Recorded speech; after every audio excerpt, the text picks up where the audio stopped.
चलिए देखिए, आज हम लोग का गुणोत्तर श्रेणी शुरू होगा। गुणोत्तर श्रेणी हम लोग स्टार्ट करेंगे।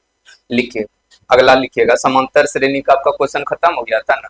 कितना क्वेश्चन करवाए थे? 38 वो करवाए थे ना? 38 वो एपी में था। अब इसके बाद हम लोग जीपी पढ़ेंगे। चलिए, इसका थ्योरी लिखिए। जीपी का थ्योरी लिखना। लिखिए, अगला लिखिएगा गुणोत्तर श्रेणी। गुणोत्तर श्रेणी जिसको हम लोग ज्योमेट्रिक प्रोग्रेशन कहते हैं, और इसको जीपी से सूचित कीजिएगा। जीपी से सूचित करना है।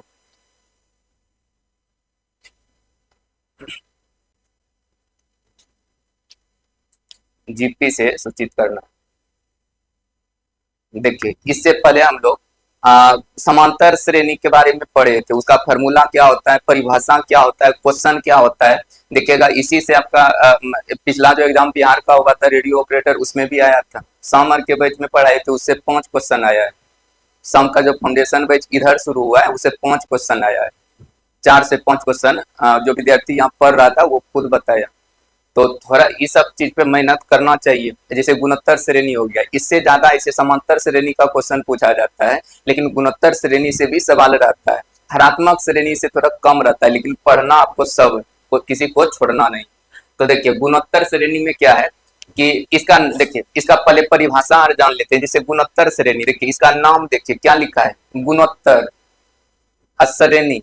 गुणोत्तर मतलब गुणा करने पर जो सीरीज बन जाए, गुना करने पर जो सीरीज बने। जैसे एक निश्चित संख्या, एकदम फिक्स संख्या से अगर गुना करने पर अगर कोई सीरीज बनता है, तो उसी को हम लोग गुणोत्तर श्रेणी कह देंगे। ऐसे इसका जो परिभाषा होता है, इस तरह से भी लोग कह देता है कि अगर दो लगातार पदों का अनुपात अगर समान रहेगा, तो उसको गुणोत्तर श्रेणी कह देते हैं। अनुपात, रेशियो बराबर होना चाहिए दो लगातार पद का। जैसे समांतर श्रेणी में दो लगातार पद का अंतर समान रहता था, लेकिन इसका अनुपात समान रहेगा, तो उसी को गुणोत्तर श्रेणी कह देते हैं। देखिए इसका, अच्छा लिखिए, वो परिभाषा लिख लीजिए, उसके बाद फिर सीरीज बताते हैं। लिखिए, लिखिए वैसी श्रेणी,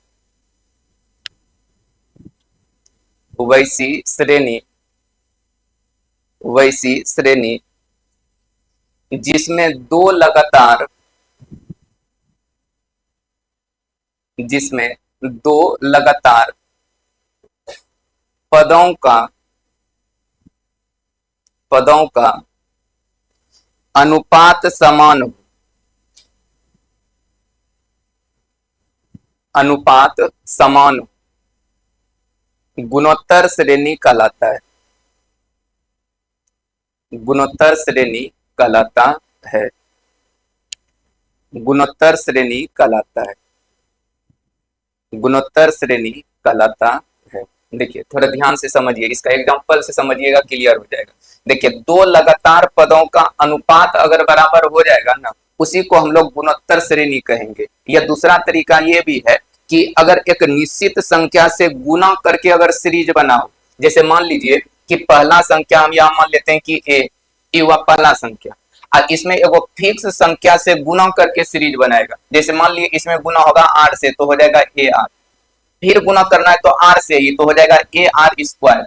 फिर गुना होगा आर से तो ए आर क्यूब हो जाएगा। फिर होगा आर से गुना तो ए आर 4 हो जाएगा। अब इसी तरह से लास्ट में जो पद होगा ए इंटू आर के पावर एन माइनस 1 होता है। एन होता है, ये अंतिम पद होता है, एनवा पद, जो आगे फॉर्मूला में हम लिखाएंगे। अंतिम में यही टर्म आएगा। अगर एन पद रहेगा, उसका अगर सीरीज लिखिएगा तो यही होगा। देखिए इसमें अगर देखिएगा तो एक निश्चित संख्या से गुना करके, जैसे ए में गुना किया आर से तो ए आर में गुना आर से किया तो आर स्क्वायर, इसी तरह से गुना करके सीरीज बना, तो इसी को कह देते हैं गुणोत्तर श्रेणी। दो या जो परिभाषा आपको लिखा है कि दो लगातार पद का अनुपात बराबर हो, आप इस दोनों का रेशियो बनाइए। अब रेशियो जब बनाइएगा तो अगला पद, जैसे ए आर बटे में पिछला पद ए, देखिए ई दोनों कट जाएगा तो आर बटे 1 हो जाएगा। देखिए यहाँ भी ई दोनों का रेशियो बनाइए। देखिए अगला पद ए आर स्क्वायर, इसके पिछला पद तो ए आर, देखिए ए कट जाएगा, आर आर कट जाएगा, तो आर बटे 1 हो जाता है। देखिए आर अनुपात, बटे का अनुपात ही होता है। दो लगातार पदों का अनुपात अगर समान रहेगा, तो उसी को हम लोग गुणोत्तर श्रेणी कह देते हैं। यही परिभाषा आपको लिखा है। जैसे कि ई दोनों का रेशियो बनाइए, देखिए ए आर क्यूब बटे में ए आर स्क्वायर, देखिए ई दोनों कट जाएगा, स्क्वायर से कट जाएगा, तो आर बटे कितना ए। देखिए सब जगह का अनुपात सेम होता है, तो एक तो रेशियो सेम होना चाहिए, और दूसरा बात बताए कि गुणा करने पर सीरीज बनना चाहिए। एक निश्चित संख्या से आर से गुणा करके देखिए इस सीरीज बना हुआ है, तो इसी को कह देते हैं गुणोत्तर श्रेणी। गुणा करने पर सीरीज बने। अब इसको हम लोग कहते हैं पहला पद T1 कहते हैं, इसको कहते हैं हम लोग दूसरा पद T2 कहते हैं, इसको कहते हैं तीसरा पद T3 कहते हैं, इसको कहते हैं चौथा पद T4 कहते हैं, इसको कहते हैं पांचवा पद T5 कहेंगे, और इसी तरह से ई हो जाएगा nवा पद यानी Tn हो जाएगा, अंतिम पद हो जाएगा। थोड़ा इसको लिखिए परे नीचे और आगे चीज बताते हैं। इस सीरीज को थोड़ा ध्यान में रखिएगा, अगर कभी सीरीज का प्रयोग करने का मन होगा तो हम लोग कर सकते हैं। एक निश्चित संख्या से गुणा करने पर अगर कोई सीरीज बनता है तो उसी को आप गुणोत्तर श्रेणी कह सकते हैं। यह दो लगातार पदों का अनुपात समान होगा तो उसको भी आप गुणोत्तर श्रेणी कह सकते हैं। देखिए अब इसी में क्या है कि कुछ चीज के बारे में आपको जानना होगा। जैसे इसमें जो है, जैसे कि हम लोग समांतर श्रेणी में पढ़े थे पहला पद, तो इसमें भी पहला पद आपका कितना होगा ए होगा। देखिए पहला पद यहाँ कितना है ए, तो पहला पद को हमेशा ए से सूचित करेंगे। समांतर श्रेणी में भी गुणोत्तर श्रेणी में भी पहला पद को ए से सूचित कीजिएगा। अब एक और चीज का प्रयोग होगा समान अनुपात, सार्व अनुपात। उसमें जैसे समान अंतर निकालते थे ना, तो यहाँ पे आपका समान अनुपात निकालना होगा। जैसे समान अनुपात यह इसी को कह देता है सार्व अनुपात, यह इसी को इंग्लिश में कॉमन रेशियो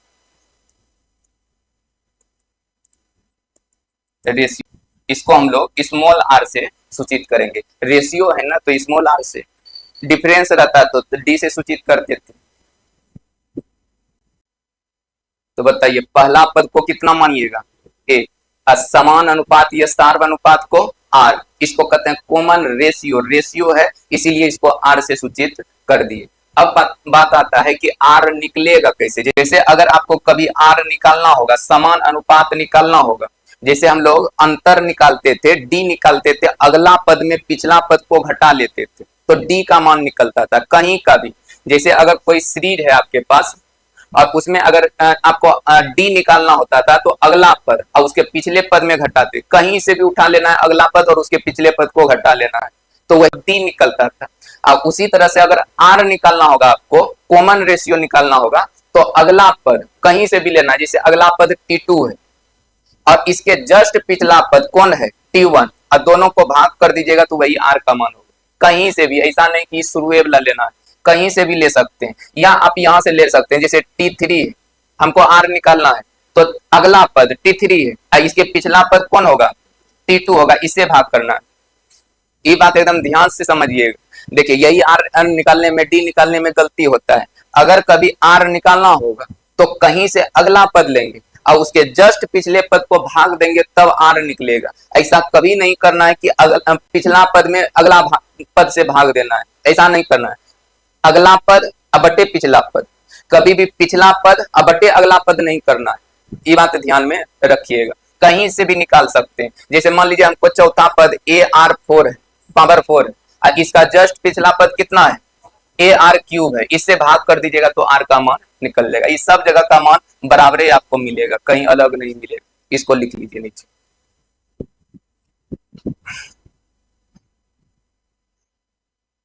आर का मान निकालना होगा तो अगला पद बटे में पिछला पद, अगला पद बटे में पिछला पद। डी निकालना होगा अगला पद माइनस पिछला पद, पीछे बताए हैं समांतर श्रेणी। बटे में जो होता है उसी को रेशियो भी कहते हैं। तो क्या पहला पद और आर निकालने के लिए सीख लिए आप लोग? अब थोड़ा एग्जांपल से इसका बात करते हैं, कैसे आप निकाल पाते हैं या नहीं। थोड़ा एग्जांपल से बात को समझ लीजिए, थोड़ा क्लियर हो जाएगा ज्यादा। जैसे मान लीजिए एक सीरीज देते हैं, तो सीरीज को पहले आपको पहचानना होगा कि एपी में है या जीपी में है, तो इसको पहले पहचानिएगा। जैसे यहाँ 2 है, 4 है, 8 है, 16 है, 32 है, और इसी तरह से मान लीजिए कोई सीरीज है, तो पहले इसको पहचानिए कि एपी में है या जीपी में।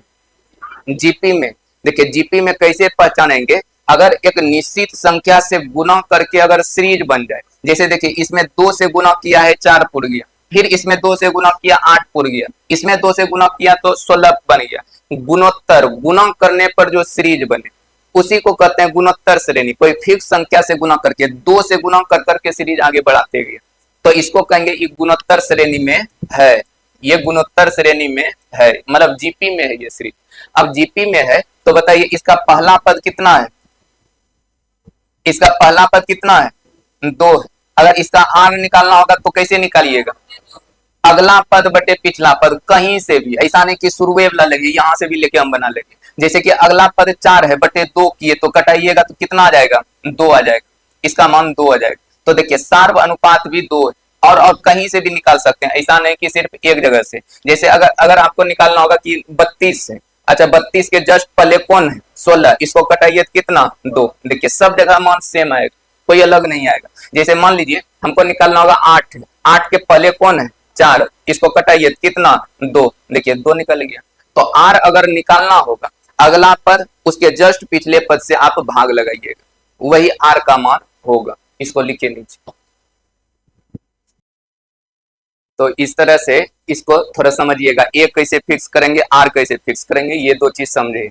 अब देखिए थोड़ा और बात इससे आगे का समझिए। जैसे कि एक श्रेणी सीरीज दिया हुआ है, अब इस सीरीज में जैसे इसको हम कहते हैं पहला पद, इसको क्या कहेंगे, दूसरा पद, इसको तीसरा पद, इसको चौथा पद, इसको पांचवा पद, इसी तरह से आगे कौन, छठा, सतवां, आठवां, इसी तरह से सीरीज ही चलता है। अब इसी सीरीज में अगर कोई हमसे पूछ ले कि बताइए इसका 10वां पद क्या होगा, 12वां पद क्या होगा, 20वां पद क्या होगा, इसका मतलब पदों की nवां पद निकालना होगा आपको। ये चीज हम लोग सीखेंगे कि nवां पद कैसे निकलेगा। कोई भी पद अगर निकालना होगा इसमें तो हम कैसे निकालेंगे, तो यहाँ से आपका फॉर्मूला शुरू हो गया। इसका फॉर्मूला थोड़ा ध्यान से समझिएगा, अच्छा फॉर्मूला होता है, जोड़ने के लिए 3-4 गो फॉर्मूला का प्रयोग होता है, तो सब एक जगह लिखा देंगे। तो कोई भी अगर जैसे कि एपी में हम लोग nवां पद निकालने के लिए सीखे, उसी तरह जीपी में भी कोई अगर पद आपको निकालना होगा तो कैसे निकालिएगा, वो चीज हम लोग को सीखना है। जैसे सीखना है हमको nवां पद, nवां पद, nवां पद, इसको हम लोग tn से सूचित करते हैं, जैसे उसमें भी सूचित किए थे। nवां पद मतलब कौन सा पद, जैसे 15वां पद निकालना होगा, 10वां पद निकालना होगा, तो वो चीज निकालना होगा तो इसका फॉर्मूला होता है a इंटू आर के पावर n-1 होता है। ये फॉर्मूला याद रहना चाहिए, लिखिए इस।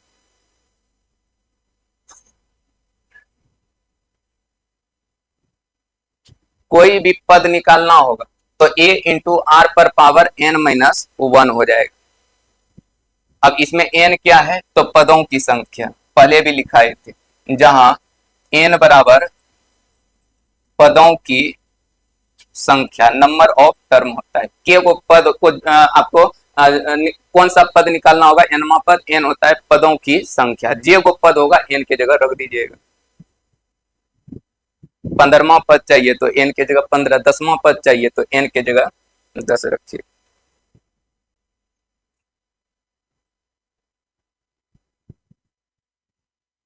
तो ई निकल जाएगा आपका nवां पद। बताइए nवां पद यानी tn बराबर क्या होता है, a इंटू आर के पावर n-1। इसको 5 बार 10 बार पढ़ के इसको याद कर लीजिए। nवां पद, जैसे उसमें भी tn निकाले थे, उसमें tn कैसे निकलता था, एपी में a plus n-1 into D. उसी तरह से इसमें अगर tn निकालना होगा तो a इंटू आर के पावर n-1 होता है।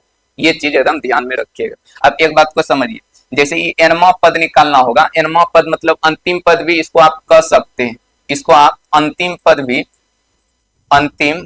कह सकते हैं। और अंतिम पद को हम लोग L से सूचित करते हैं, तो ये L बराबर भी इतना लिख सकते हैं। अगर कभी अंतिम पद पता रहेगा आपको तो आप इसका प्रयोग कर सकते हैं, L बराबर a इंटू आर के पावर n-1, जिसे हम लोग एपी में लिखे थे, वो बात वही चीज है। nवां पद अंतिम पद भी इसको कह सकते हैं। कोई भी पद निकालना होगा तो आप इस फार्मूला का प्रयोग करके बना लीजिएगा सवाल को। चलिए लिखा गया। देखिए जैसे कि मान लीजिए कि ये एक सीरीज दिए थे हम आपको, 2, 4, 8, 16, 32, इस तरह से जीपी में था। अब इसी में हमको निकालना होगा 10वां पद। देखिए यहीं पे ये चीज यहाँ लिख देते हैं। देखिए जैसे कि हमको निकालना है इसमें 10वां पद, एग्जाम्पल से थोड़ा समझ लीजिए यहाँ पे, और नहीं तो वो क्वेश्चन ही लिखिए, क्वेश्चन बना लीजिए, उसी से एक क्वेश्चन बना लेते हैं। देखिए जैसे कि 2, 4, 8 और इसी तरह से रहे, कहेगा का 10वां पद ज्ञात कीजिए,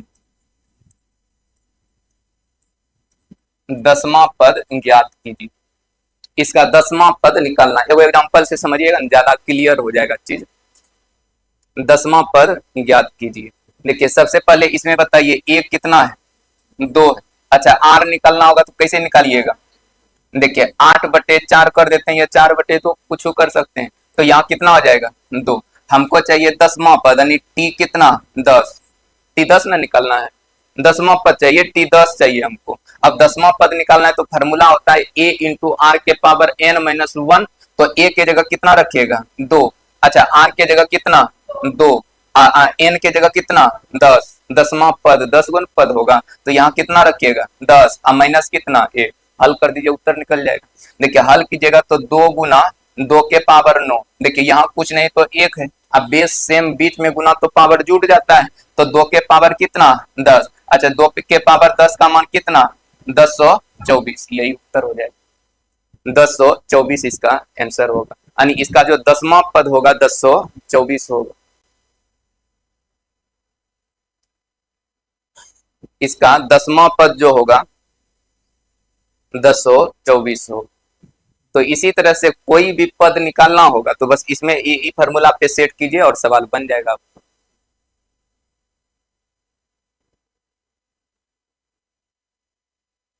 क्या कोई दिक्कत, तो ये सब चीज ध्यान में रखिएगा, सीरीज भी बता दिए, तो इतना बात ध्यान में रखना है। देखिए सबसे पहले समझना है गुणोत्तर श्रेणी कहते किसको है, दो लगातार पदों का अनुपात अगर बराबर हो जाए, देखिए सब जगह r/1 r/1 r/1, दो लगातार पदों का अनुपात बराबर होगा तो उसी को हम लोग गुणोत्तर श्रेणी कहते हैं।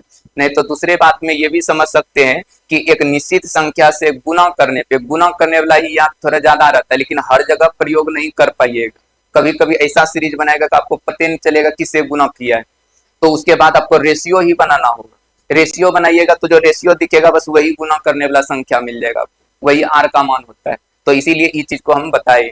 तो गुना करने पर जो सीरीज बनेगा उसी को हम लोग गुणोत्तर श्रेणी भी कह सकते हैं। अब इसका पहला पद कितना होगा ए होगा, इसका सार्व अनुपात को किसे सूचित कीजिएगा आर से, आर निकालने के लिए क्या करना है अगला पद बटे में पिछला पद, अगला पद बटे में पिछला पद, इस तरह से निकाल सकते हैं। बताइए एनवा पद बराबर क्या होता है a इंटू आर के पावर n-1, ये होता है, एनवा पद बराबर क्या होगा a इंटू आर के पावर n-1, अच्छा n क्या है, a क्या है पहला पद, r क्या है सार्व अनुपात, सार्व अनुपात यही चीज है। l बराबर, जैसे कि इसको अंतिम पद भी कह सकते हैं, अंतिम पद यानी l होगा, तो अगर कभी अंतिम पद पता हो जाए और कोई वैल्यू निकालना होगा तो l बराबर a इंटू आर के पावर n-1 का भी प्रयोग कर सकते हैं।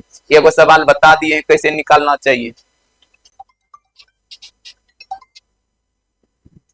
चलिए अब देखिए हम लोग सीखेंगे जोड़ने के लिए, जैसे कि अभी एनवा पद निकालने के लिए इसका जोड़ने के लिए जो फॉर्मूला होता है ना 3-4 वो होता है, ध्यान में रखना पड़ता है इस चीज को। जैसे एपी में सिंपल था लेकिन इसमें थोड़ा अलग तरह से रहेगा, इसको समझने का जरूरत है, आपको समझ लीजिएगा बनेगा आपसे। जैसे इसमें 3 गो जोड़ने के लिए फॉर्मूला होता है, तो इसको केस 1 केस 2 केस 3 में लिखा देते हैं। लिखिए केस 1 लिखिए, केस 1 लिखना है, केस 1 लिखना है। जोड़ने के लिए एसएन पढ़े थे उसमें, बस वही एसएन यहाँ पे पढ़ेंगे कि अगर गुणोत्तर श्रेणी में कोई सीरीज है तो उसको हम कैसे जोड़ सकते हैं, बस जोड़ने के लिए भी सीखेंगे हम लोग। देखिए जोड़ने के लिए 3 कंडीशन होगा, तीनों को थोड़ा ध्यान से समझिएगा। देखिए जैसे कि अगर जोड़ने का बात आएगा तो सबसे पहले आप आर निकालिएगा, आर निकाल के देखिएगा आर का मान क्या होगा, कभी 1 से बड़ा मिलेगा, 1 से बड़ा हो जाएगा, तो कभी 1 से छोटा हो जाएगा, तो दोनों के लिए अलग अलग जोड़ने का रूल होता है। आर का मान अगर 1 से बड़ा हुआ या 1 से छोटा हुआ तो उस कंडीशन में दोनों के लिए अलग अलग फॉर्मूला होता है। तो सबसे पहले हम पढ़ेंगे कि आर का मान अगर 1 से बड़ा हुआ तब कैसे निकालेंगे, तो यहाँ लिख देते हैं यदि आर बड़ा होगा एक से, हो तो एन पदों का योग, एन पदों का योग, इसको हम लोग एस एन से सूचित करते हैं। एन पदों का योग यानी एस एन से सूचित कीजिएगा, इसको भी एस एन से सूचित करेंगे। तो जोड़ने के लिए अगर कहेगा तो एन पदों का योग बराबर क्या होता है, ए इंटू आर के पावर एन माइनस में 1 बटे में आर माइनस 1 कीजिएगा। ये फॉर्मूला को याद करना है, लिखिए इसको लिखिए।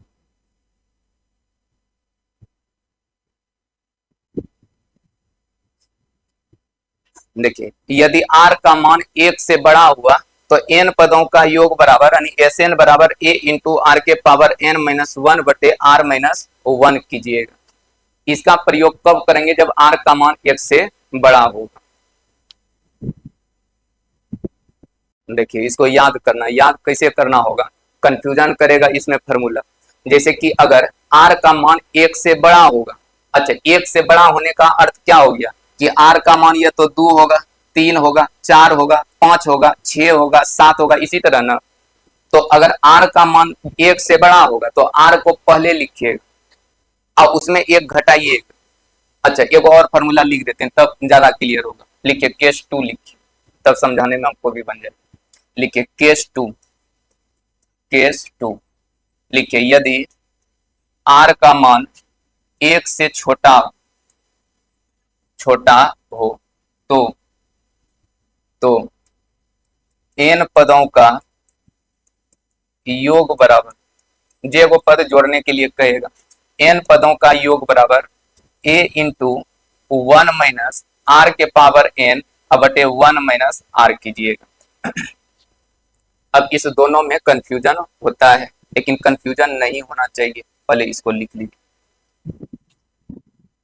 लिखिए फिर बताएंगे कैसे इसको हल करना चाहिए।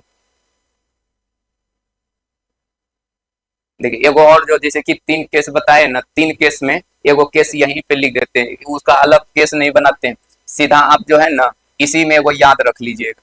जैसे कि इसी कंडीशन पे होता है। अच्छा पहले इसको समझ लीजिए तब अगला लिखा देगा। देखिए r का मान अगर 1 से बड़ा हुआ, जैसे सवाल हल करेंगे r का मान निकालेंगे, r का मान 1 से अगर बड़ा हो गया तो उस कंडीशन में जोड़ने के लिए कहेगा तो a इंटू आर के पावर n माइनस 1 बटे आर माइनस 1 कीजिए, इसका प्रयोग करना है। मतलब अगर r बड़ा हुआ तो r में 1 घटाइएगा, यही r का मान 1 से छोटा हुआ तो 1 में r को घटाइएगा, काहे कि वो 1 से छोटा है तो r का मान 1 में घटेगा। इस तरह से करना है। जैसे देखिए अच्छा बोलिए अगर r का मान 1 से बड़ा हुआ तो n पदों का योग क्या होगा, a इंटू आर के पावर n माइनस 1 बटे आर माइनस 1। अच्छा r का मान 1 से छोटा होगा तब a इंटू 1 माइनस आर के पावर n बटे 1 माइनस आर, बस इसका प्रयोग। देखिए अगर r का मान 1 से छोटा हुआ, r का मान 1 से छोटा होगा तो 1 में r को घटाइएगा, और r का मान अगर 1 से बड़ा हुआ तो r में 1 को घटाइएगा। उसके बाद इसको याद करने का कोशिश कीजिएगा। एक और जोड़ने के लिए फॉर्मूला होता है, इसको भी हम यहाँ पे लिख देते हैं, थोड़ा ध्यान से समझिए। जैसे होता है एक अनंत पदों का योग, अनंत पदों का योग, अनंत पदों का योग होता है, योग, इसको एस इन्फिनिटिव कहते हैं। सबसे ज्यादा प्रयोग इसका होता है, इसका भी होगा, सबका होता है, इसका भी एग्जाम में सबसे ज्यादा इससे पूछा भी जाता है। तो एस इन्फिनिटिव अगर निकालना होगा, एस इन्फिनिटिव निकालना होगा तो इसमें सिर्फ करना क्या है कि ए को रख दीजिएगा ऊपर, अब बटे में हो जाएगा 1 माइनस आर। और इसका प्रयोग कब होता है, देखिए एस इन्फिनिटिव कब पूछेगा, जब आर का मान 1 से छोटा होगा, बड़ा वाला में नहीं पूछता है। आर का मान 1 से छोटा होगा बस उसी जगह पूछेगा, नहीं तो नहीं पूछेगा। ये कब पूछेगा, जब आर का मान 1 से छोटा हो, आर का मान 1 से छोटा हो, इसी कंडीशन में पूछता है। तो इसको लिख लीजिए, इसको अलग में लिखाते, लेकिन ये चीज लिख दिए तो दोनों को एक जगह लिखा दिए, दोनों मिलता जुलता है। यहाँ पे देखिए सिर्फ इसको हटा दिए तो सवाल फॉर्मूला बन गया। बस ये 3 को जोड़ने वाला फॉर्मूला होता है। अगर इसको आप याद कर सकते हैं, मेहनत करके इसको अगर सीख सकते हैं तो सीख लेना है। जितना पढ़िएगा चीज को, जितना इसको लिखिएगा कॉपी में, उतना चीज रिवीजन होगा। कंफ्यूजन ये करता है, लेकिन सही से अगर मेहनत किया जाए तो कोई कंफ्यूजन नहीं रहेगा। आर का मान कभी एक से छोटा होगा, आर का मान कभी एक से बड़ा होगा, तो इन दोनों के लिए अलग अलग फॉर्मूला होता है। और एस इन्फिनिटिव अनंत पदों का योग अगर निकालने के लिए कभी कहेगा तो a बटे 1 माइनस आर करना है, और ये हमेशा तभी पूछेगा जब आर का मान एक से छोटा रहेगा। आर का मान एक से बड़ा रहेगा तो ये अनंत पदों का योग नहीं पूछेगा। आर का मान एक से हमेशा छोटा रहेगा, तभी इसका प्रयोग करना चाहिए।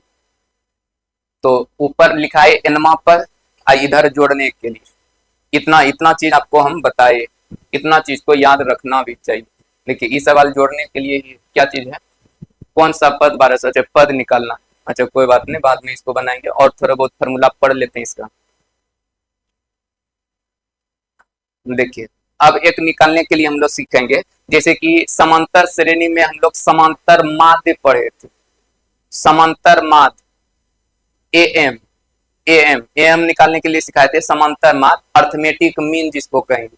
तो उसी तरह इसमें भी होता है गुणोत्तर, गुणोत्तर माध्य होगा, ज्योमेट्रिक मीन होता है, तो उसके बारे में भी सीख लेते हैं। एग्जाम यूपीएससी ऐसा एग्जाम में पूछा है, अभी जो सवाल लिखाएंगे देखिएगा एकदम बहुत आसान चीज है, यूपीएससी के मेंस में पूछा है जो चीज आपको लिखाएंगे। देखिए यहाँ थोड़ा लिखिए, अगला एगो फॉर्मूला लिखिए, अगला फॉर्मूला लिखना। और ग्रुप डी में भी बहुत बार, रेलवे में भी पूछा है ज्योमेट्रिक मीन, दो संख्या देख के अक्सर पूछता है।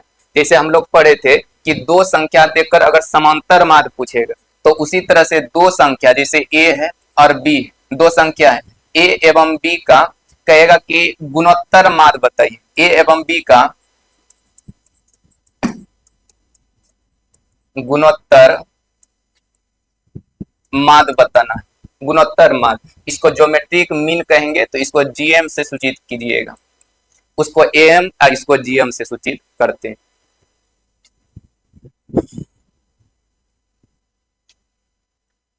दो गो संख्या मान लिए, एगो ए है और एगो बी है, और इसका गुणोत्तर माध्य कहेगा, ज्योमेट्रिक मीन कहेगा, ये चीज निकालना होगा। तब हम लोग कैसे निकालेंगे, अर्थमेटिक मीन निकालने के लिए सिखाए थे। बताइए अर्थमेटिक मीन कैसे निकलता था, ए प्लस बी बटे 2 ये होता है, लेकिन यहाँ निकालना है हमको गुणोत्तर माध्य। अब यही सब चीज जो लिखाए पीछे वो याद रहना चाहिए, अगर याद नहीं करते हैं तो फिर अपना दिन देखिए कैसे कटेगा। देखिए इसको बनाइए नहीं, अब मान लीजिए पीछे जो पढ़ा दी उसको याद ना कीजिएगा और नहीं पढ़िएगा, कोई फायदा नहीं, खाली मतलब क्लास कर लेने से हो जाता है। रूम पे मेहनत भी करना होता है, और ढेर रूम पे बैठ के सोचिएगा क्या करे क्या नहीं करे, कहाँ पढ़ ले कहाँ चल जाए क्या कर दे, सोचने से कुछ नहीं मिलेगा। सीधा मेहनत, जितना बात लिखा है पढ़ाई इसको पढ़िए, 1 घंटा 2 घंटा पढ़ना है, बाकी फालतू बात कुछ सोचने नहीं। जितना सोचिएगा उतना दिमाग खराब होगा, उतना टेंशन में आइएगा, बेकार जिंदगी कटेगा। सबसे अच्छा होता है मेहनत करना। जो चीज बता दिए, एपी का सब बात बताइए, एक जगह लिखिए, 5 बार पढ़िए उसको।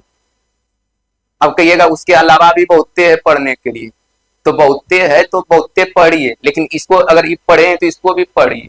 अब बहुते खाली दूसरे जगह पढ़ने से नहीं होता है, आपको रूम पे भी मेहनत करना होगा, तभी आप चीज को सीख पाइएगा। अब अभी मान लीजिए कि गुणोत्तर माध्य पूछते हैं, इससे पहले लिखा दिए समांतर माध्य, वो याद है ये नहीं, जो कि 3 दिन पहले लिखा चुके, तो कैसे काम चलेगा। थोड़ा थोड़ा ही पढ़िए, मान लीजिए इतना चीज पढ़ाई, इतने पढ़िए, इससे ज्यादा नहीं पढ़ना है, या कहीं पढ़ते हैं तो वहीं पढ़ लीजिए, लेकिन जो पढ़ा दिया उसको याद कंप्लीट कीजिए। याद नहीं रहता है तो कोई बात नहीं, 1 दिन में याद नहीं होगा, दूसरे दिन पढ़ेंगे, 2 दिन में याद नहीं हुआ, तीसरे दिन पढ़ेंगे, इस तरह से पढ़िएगा तभी ना होगा। एक के बार सोच लेता है कि याद हो भी नहीं करता है, बस छोड़ देता है, और उसे थोड़ी होता है।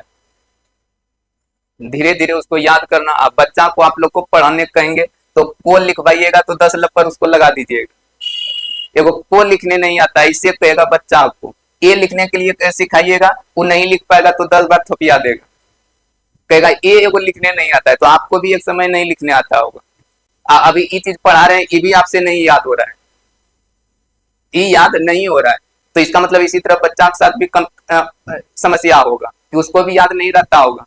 लेकिन उसको बार बार पढ़ाया जाता है, सिखाया जाता है, तब वो सीखता है। तो उसी तरह से अभी आपके लिए यही को है, यही ए, इसी को सीखना होगा। जो जितना मेहनत करेगा वो सीखेगा, इसमें कोई बड़ा बात है नहीं। बहुत लोग खाली सोचते रहता है ये चीज गलत है, सीधा मेहनत कीजिए, दूसरा कोई उपाय नहीं। देखिए इसको समझिए,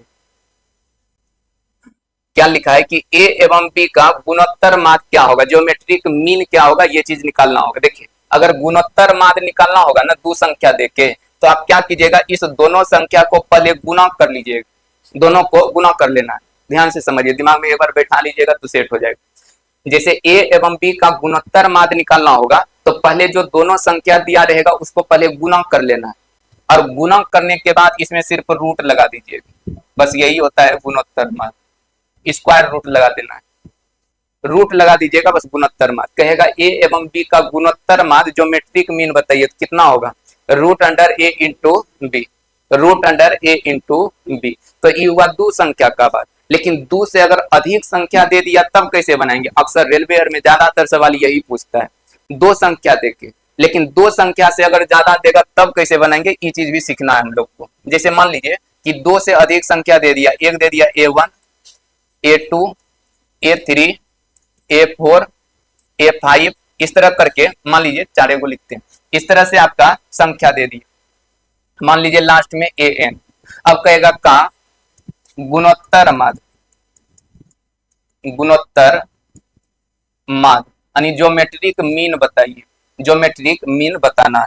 देखिए दो से अधिक संख्या, दो को यहाँ था और दो से अधिक संख्या दिया रहेगा तब कैसे निकालेंगे, तो वही नियम होता है, पहले सबको गुना करना, जे को संख्या रहेगा सबको गुना कीजिएगा। जैसे A1 गुना A2 गुना A3 और गुना, इसी तरह से जितना संख्या रहेगा सबको लिखेंगे, AN तक संख्या है तो AN तक इसको गुना कर दिए।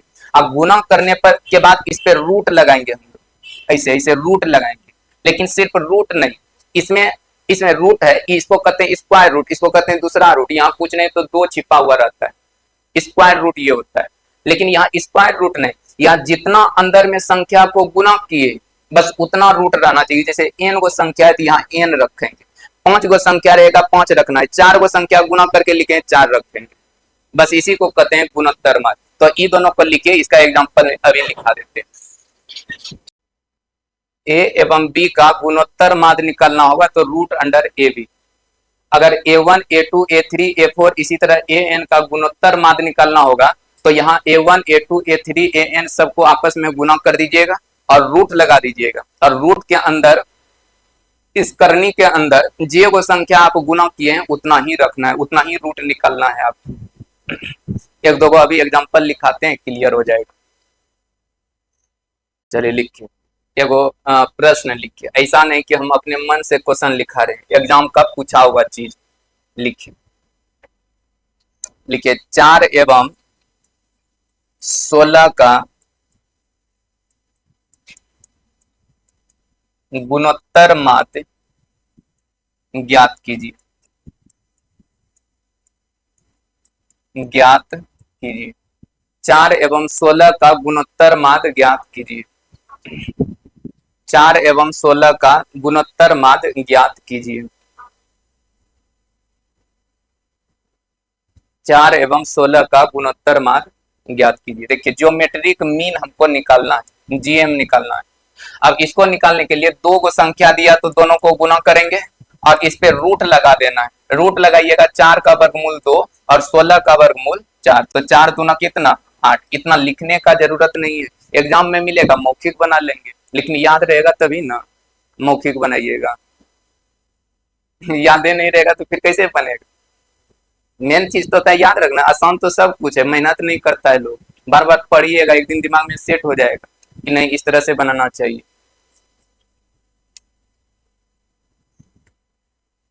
तो इस तरह से बनाइएगा। एक सवाल और लिखिए, देखिए यही सवाल आपका यूपीएससी के मेंस में पूछा है, आप देख सकते हैं जैसे देखना है।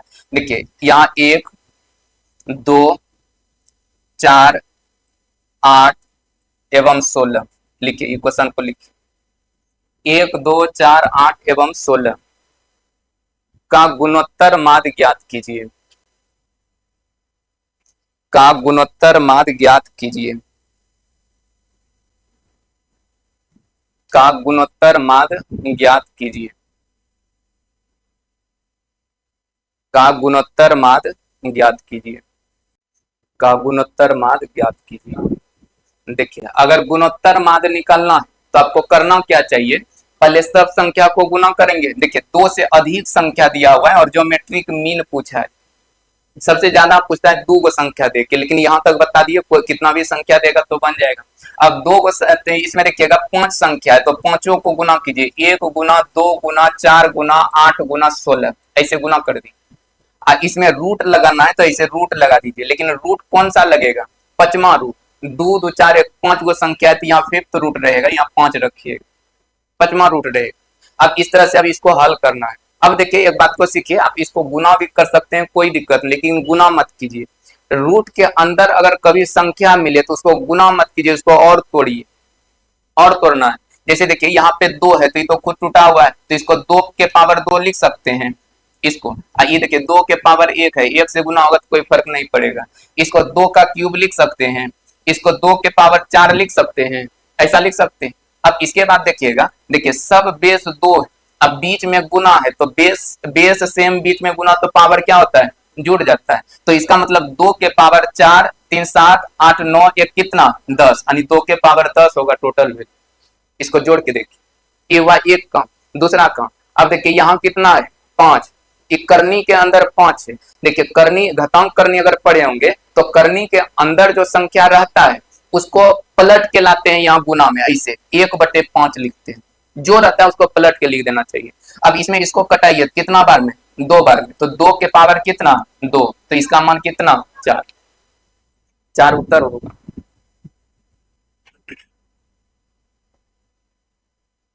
चार इसका आंसर होगा। तो इतना होता है गुणोत्तर श्रेणी का फार्मूला और बेसिक, इसको ध्यान में रखना चाहिए। अब इसके बाद जो है, जैसे कि मान लीजिए क्वेश्चन मिला, क्वेश्चन में भी किसी तरह का चीज मिलेगा, जो बात मिलेगा वो चीज उसी समय लिखाते हुए आगे बढ़ जाएंगे। लेकिन बेसिक इतना ध्यान में रखिएगा तो सवाल आपका सब बन जाएगा, इसमें कुछ है नहीं, सब देखिए यहाँ पे लिखा हुआ है, एक एक करके बस इसी को 5 बार 10 बार पढ़िए, बेसिक अच्छा हो जाएगा तो आपका सब सवाल बन जाएगा, इसमें कोई ज्यादा बात तो है नहीं। देखिए इसमें आपको करना क्या चाहिए, जैसे कि जितना गुणोत्तर श्रेणी का फार्मूला होता है, जितना चीज आपको लिखा है, इसका एक एक पॉइंट आपको एकदम कॉपी में लिखा हुआ रहना चाहिए, कॉपी में उसको एक एक करके नोट कीजिए, एक एक करके कॉपी में लिखना बहुत जरूरी है।